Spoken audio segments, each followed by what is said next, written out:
Hey guys, welcome back with me again in this channel. On today's tutorial, I'm going to show you how you can change the date format in Google Sheets.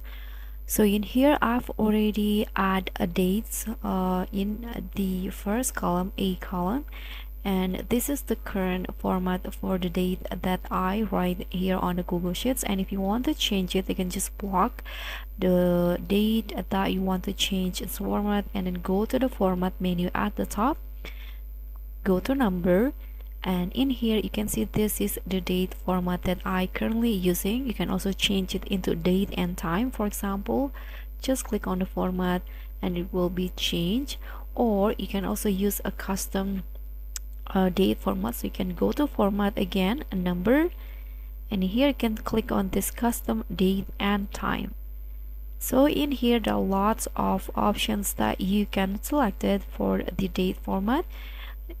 There is this one with stripe on it, with comma on it.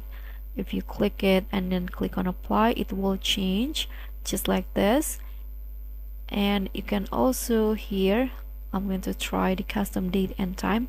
For example, you can adjust it if you want to use a full numeric year or just 2-digit year.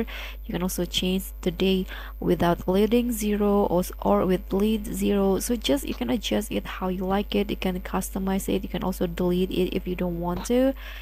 For the month, you can also write it as a full name or as abbreviations or with leading 0.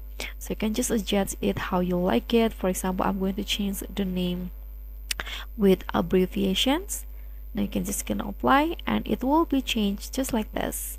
So that's pretty easy. Thank you so much for watching. Don't forget to like, comment, and subscribe. Also click